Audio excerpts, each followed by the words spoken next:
The first SEC edition of the Red River Rivalry is this Saturday. Max Chadwick from Pro Football Focus stops by to discuss.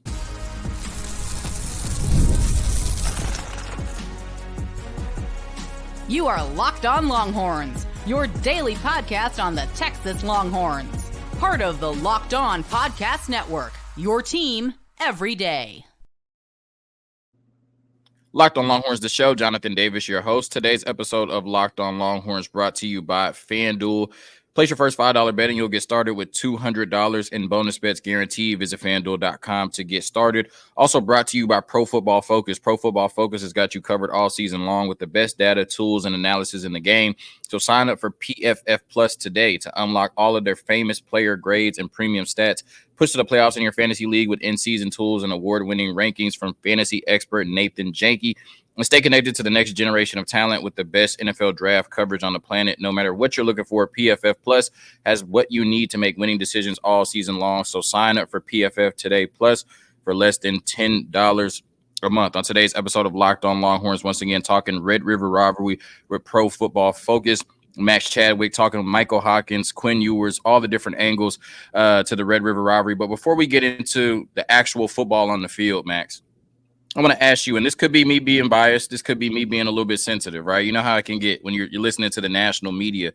I've always felt like when we've talked about the rivalries in college football, there's always been this effort to prop up. And I don't want to say prop up because they're great games, right? But Ohio State, Michigan, and the Iron Bowl, it always feels like Red River gets slotted in as number 3 in terms of those rivalries, right?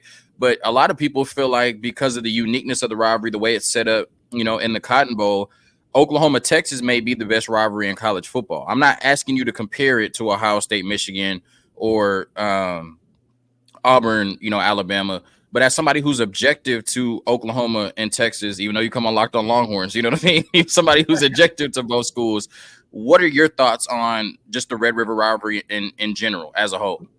It's certainly one of the best rivalries in college football. That's no question about it, honestly. And I think it's on par with those two, honestly. I think you're right. I think it does get, forgotten about when you talk about the best rivalries in the sport with Michigan, Ohio State, and Auburn, Alabama, and some other ones like that, and Army, Navy, and everything like that. But I think Texas, Oklahoma is absolutely up there. And I think, the uniqueness of it is really cool, right? It's a neutral site game every year at the Cotton Bowl, which is really cool.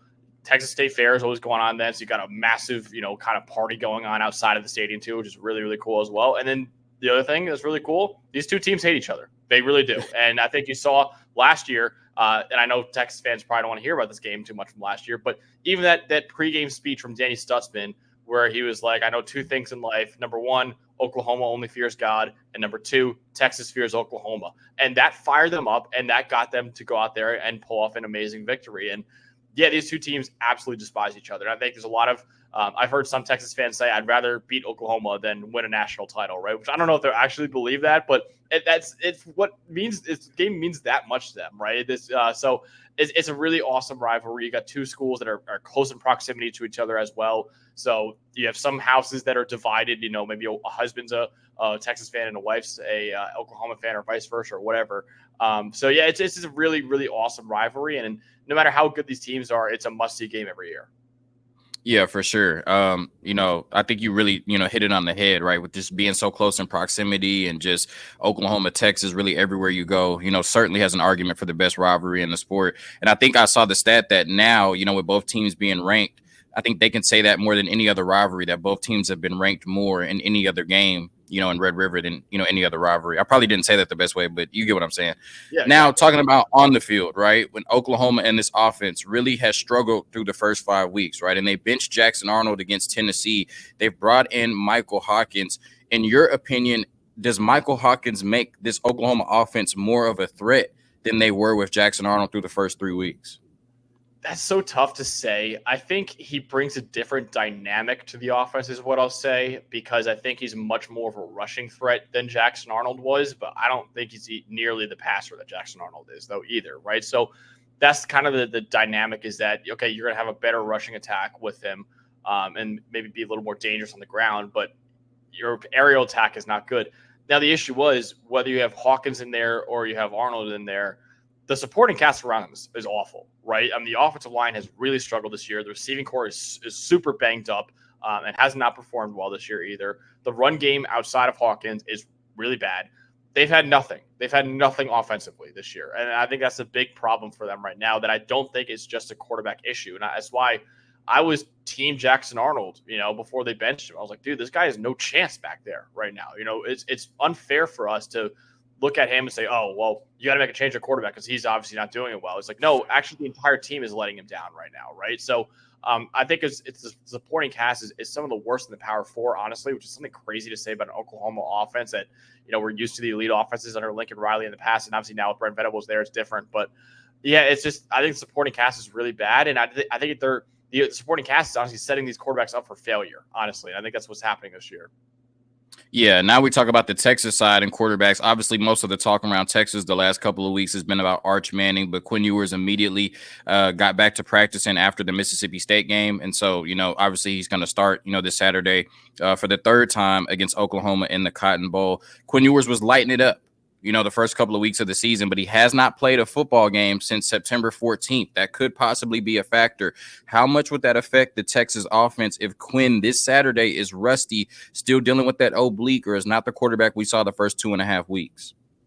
That could be a big storyline, and that's why in our preview that we did last night, I even said, hey, if he's not 100% or if he's not coming out firing out the gate, they have a top 15 quarterback in the country who's a backup for them right now in Arch Manning, right? So I'm wondering, and I don't think it'll happen. I'm not saying this will happen, but I'm wondering if Steve Sarkisian in the back of his mind is saying, hey, if Quinn doesn't have his stuff and we're down early or whatever, we could put in Arch and feel confident in him, right, too. So because of how good he's been when he's been inserted. Again, this is Quinn Ewers' team. I'm not saying this isn't Quinn Ewers' team at all, but I am saying Texas has the best backup quarterback in the country, that if your starter is still dealing with that injury or doesn't have his best stuff in this game, in this big game, you have a backup quarterback that I think even if Quinn Ewers was out for the season, Texas is still a national title contender, even with Arch Manning. I don't know if I can say that about any other team in the country. If they lose their starting quarterback, I don't know if I can say that they're still a national title contender with their backup.